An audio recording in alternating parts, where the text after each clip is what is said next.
Perkembangan masa remaja dan pubertas. Masa remaja atau yang sering disebut juga dengan pubertas merupakan masa peralihan dari masa kanak-kanak ke masa dewasa. Jadi, seorang remaja itu sudah tidak dapat dikatakan sebagai kanak-kanak lagi, namun masih belum cukup matang untuk dapat dikatakan sebagai dewasa. Remaja juga lekat dengan usia yang bermasalah. Kira-kira kenapa ya dikatakan usia bermasalah? Mungkin pemecahan masalah bagi mereka tidak seperti pada masa sebelumnya yang bisa dibantu oleh orang tua. Jadi, pada masa remaja ini mereka harus menyelesaikan masalah itu secara sendiri. Perkembangan penting yang dialami oleh remaja. Yang pertama, perkembangan fisik. Pada remaja perempuan biasanya ditandai dengan perubahan fisik seperti tubuhnya semakin tinggi dan berat, kemudian mulai menstruasi, payudara mulai membesar, suara menjadi merdu, tubuh berlekuk atau berbentuk, pinggang, panggul, dan bokong mulai membesar.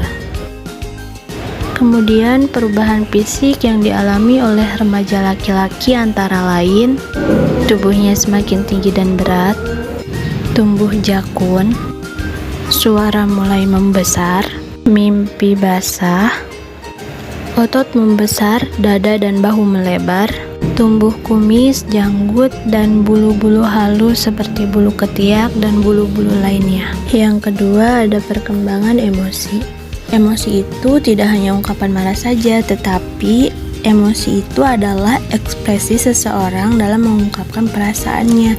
Semua ekspresi itu akan disampaikan tergantung situasi yang dialami. Apakah bahagia, apakah sedih, apakah marah. Remaja memiliki ketegangan emosi yang bersifat khas atau disebut juga dengan badai dan topan atau storm and stress. Menggambarkan suasana hati mudah berubah, emosi tidak stabil, emosi tidak menentu, dan suka menyendiri. Semakin dewasa, umumnya pengendalian emosi itu akan semakin membaik. Yang ketiga ada perkembangan sosial. Remaja disebut juga periode mencari identitas atau jati diri. Mereka berusaha menunjukkan siapa diri mereka dan peranannya dalam kehidupan bermasyarakat. Mereka mulai tertarik pada lawan jenis, pergaulan dan interaksi sosial dengan teman sebaya bertambah luas. Hal ini bertujuan untuk mencari bantuan emosional dalam kelompoknya, karena keberhasilan dalam pergaulan akan menambah rasa percaya diri. Sikap yang sering ditampilkan pada proses ini yaitu kompetisi atau persaingan, konformitas atau selalu ingin sama dengan kelompok, menentang aturan, kemudian menentang campur tangan orang dewasa, ingin dihargai, dan berusaha bertanggung jawab. Yang keempat ada perkembangan kognitif.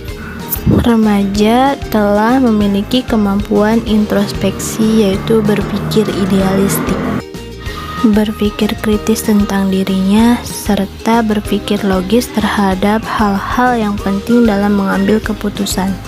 Mereka sudah bisa memahami keinginan sendiri dan mereka sudah bisa memahami mengapa ia menginginkan ini dan mengapa dia menginginkan itu.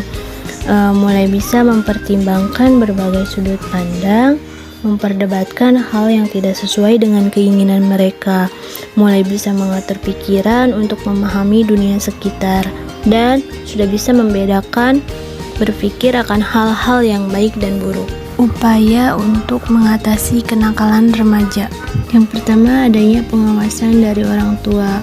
Jadi si orang tua itu sebisa mungkin harus mengawasi anaknya, tetapi pengawasan tersebut tidak bersifat mengekang.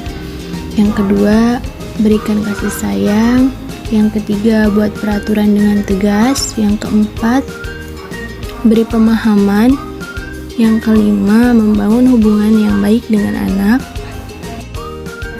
Yang keenam, menjadi panutan. Yang ketujuh, ajarkan tentang tanggung jawab. Dan yang terakhir, jadilah orang tua yang suportif dan selalu ada bagi anak. Peran orang tua sangatlah penting dalam pembentukan karakter anak. Jadi orang tua harus mengajarkan dan memberikan contoh yang baik dan yang positif. Dan bagi si remaja juga harus membiasakan dirinya untuk melakukan hal-hal yang positif. Karena kalau tidak bisa membiasakan, maka akan terjerumus ke hal-hal yang negatif. Jadi harus memperkuat pendidikan agama, lebih selektif memilih teman. Faktor pertumbuhan dan perkembangan seseorang itu tidak bisa berdiri sendiri atau terbentuk sendiri. Semuanya saling berkaitan satu sama lain. Makin lengkap dan positif faktor pendukungnya, maka makin bagus hasil yang diraihnya.